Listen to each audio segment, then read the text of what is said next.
as such, the selective laser melting. Then I will show you the machine that we have on our laboratory, and then I will say something about the scanning strategy and its importance in the overall quality. Then there will be two parameter studies, one about the accurate thin structures, and the second one will cover the development of process parameters on new type of steel.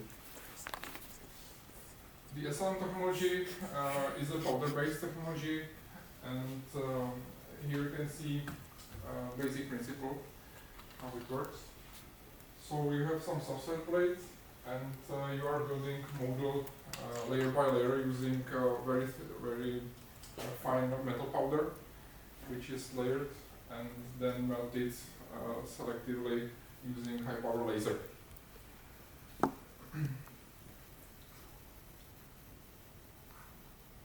At Technical University of Liberec, we had the first generation of SLM solutions machine, and on this machine we can process various types of materials, which I will show in the next slide.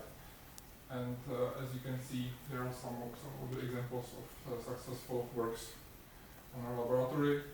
You can also clearly see how the output looks like, what's the surface quality. It's maybe more comparable to the die casting than to milling or any other technology. And for instance, here you can see some support structures which are really a part of this technology, and you have to count with it.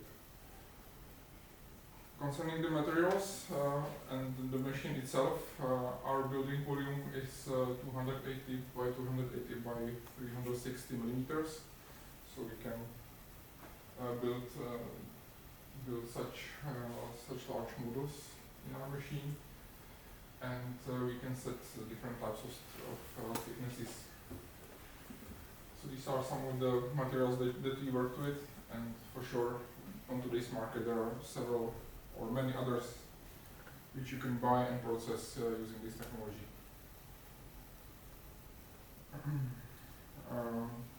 Scanning strategy and laser vectors is a substantial part of this manufacturing method, and for gaining really a good output, you have to know it and you have to manage all the parameters to work together. So if you consider that we wanted to buy, not buy, but build a model like this, and you make a cross section which will be processed in one layer. Then you receive a physical part border which you want to really obtain after the process. For that, you process firstly the part, the border contours, which act as somehow a fence, which holds the whole cross section together. Then there are inner hedge vectors which are scanned next to each other, which fills the whole cross section and covers creates the core of the part. As you can see, there are little gaps between the vectors. This can be influenced as well, and it has a substantial influence on the porosity and the quality inside. Last vector which is created is a fill contour, or in our technology it's called a fill contour, and this is done basically because of the fact that you want to somewhat tie together the inner fill contour, inner fill hedge vectors, and the outside border. So this is processed at the end, and it ties the vectors together. When we look at it in the more detail, You also can influence the overlap in here. The overlap of the inner H vectors can go farther than the border than the inner border is, and also you can influence the field contour distance and many other parameters. So each described vector can be defined with different settings, and the basic ones is a laser power that you can assign, scanning speed, that means how fast the laser spot is moving, and also, especially for the inner core, you can set the hedge distance, that means how far the neighboring vectors are. Together with the layer thickness, which is a constant parameter throughout the process, we define the volumetric energy density, which is a basic parameter for metal 3D printing. And by this you can really try to tune the parameters to its final value. For instance, in here I prepared some of the energy densities which are typical for steel, aluminum, and titanium. Just for you to see and to compare how the values are moving. On this slide, I wanted to show that you can't really use the volumetric energy density approach in all the cases. This is actually the part of the work, of the bigger work of Mr. Velle, which will be presenting in here. And he'd done quite a big parametric study regarding H13-2 steel. So this is only a small part of his work. And here you can see that he set the VED for 80 joules per millimeter per cubic millimeter, and use different types of power, of laser power, and according to volumetric and energy density, the scanning speed is calculated. And as you can see, regarding the porosity, the output is completely different. So the main conclusion from this is that the volumetric and energy density approach works only around really small area of parameters. So you can't change really to very low energy of the laser and obtain the same result of the porosity and other parameters. At this slide, I'm beginning with first parameter study which we did in our laboratory, and this one was dealing with accurate thin structures. We had a demand to create a part which looks like this on the figure, and this is created by a base which has around 50 millimeters and very thin rods which has I think 50 millimeters as well, the height, and the demand was to obtain the diameter of 0.2 millimeters. Another demand was that the two of these parts had to fit together. They had to be, there must be a possibility to stick them together for some process reasons. So first of all, we started with a benchmark part on which we wanted to demonstrate what is really the precision of the print itself. So we defined this part and print it. So this is the cat part and printed one. And as you can see, that 0.2 fiber we wasn't able to build it using the standard parameters which are supplied by the manufacturer. After the process, we did scanning electron microscope analysis, and in the red box you see the requested cross section. That means according to the CAD model, and the green one is the bounding board of the real cross section. So as you can see, the precision is not really very good in this regard. So we needed really to influence these parameters, the building parameters, to obtain at least some close result. So we approach it in the way that we did testing matrix, and we influence the border offset, border power laser, border laser power, and the border laser speed.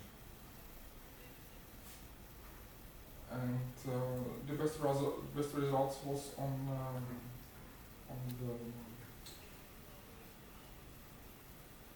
specimen B1, which had a greater border offset, because the standard one was 0.16, and we changed it to 0.14, and there were also some other minor changes to the parameters, and so we were able to build 0.245, 241 millimeters. We were also able to build even less diameter, but the stability and the quality of the rods were unsatisfactory. So the result from this was that we were only able to manufacture 0.24 thick rod, and as you have seen, we were not able also to make a rectangular cross section, which was on this benchmark specimen. Second parameter study covers the development of parameters for new type of tool steel, which we work with in our laboratory, and this is kind of a new type, and for this one we had to develop the SLM parameters, which result will be a minimum porosity and the highest possible build rate. So once again, we did testing matrix, which had 4 elements. I only have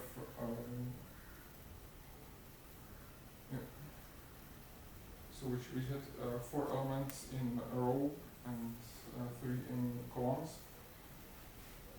and we applied different types of parameters on each element. As you can see, we went from 55 to 70 joules per millimeter per cubic millimeter, and then all the specimens went to metallography cuts and porosity analysis. The best specimen was evaluated on the position A3 with 0.4% of porosity, with sufficiently high scanning speed and 65 joules per cubic millimeter volumetric energy density. So we were satisfied with that, and we said that the stage 1 was successful. However, when building a middle-sized print job, because we had to first test our parameters not only on very small specimen, but we also made this intermediate size, which has around 20 millimeters in diameter and 25 in height. And as you can see, I don't know if it's that visible in here, but for this very type of tool steel, this inner edge vector gap make quite a problems because we are obtaining large amount of porosity in here.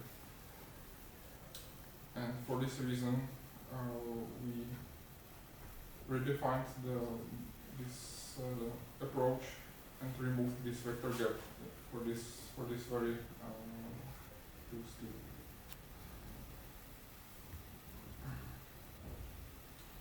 For sure, we will study this phenomenon more in detail, but for now, we had to move on with the work, so we used redefined or modified parameters. And the last thing I wanted to show you is that even when you have perfect parameters and everything seems in a good way, it doesn't have to be like that, because when we are working with H13 tool steel in our laboratory from very beginning, and it is how we know that it is a very problematic material because it creates quite a lot of inner tension inside the parts. So we did all the tests before, all the porosity measurement and so on, and we wanted to build this die casting form insert for one of our customers, but unfortunately after 3 days and 21 hours of build, when you will see just the cross section and nothing else, we received this result.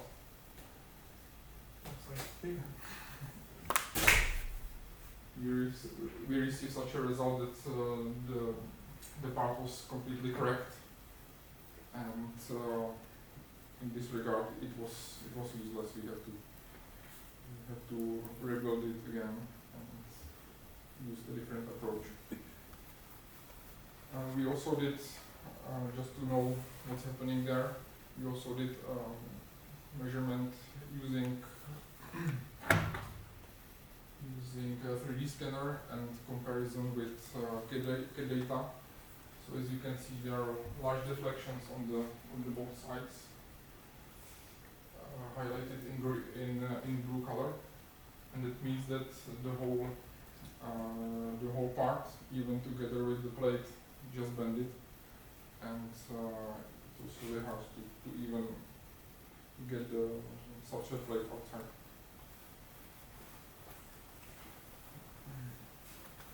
So after that, we redefined the data.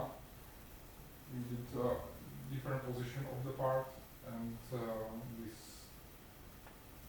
build was successful after. But as you can see, the price for that is that the build time increased by 1 day. So thank you for your attention, and I'll be glad for your questions.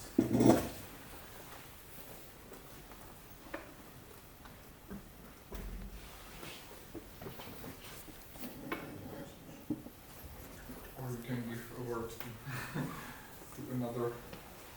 So no question. No So question. thank you. Thank you. And Philip will continue.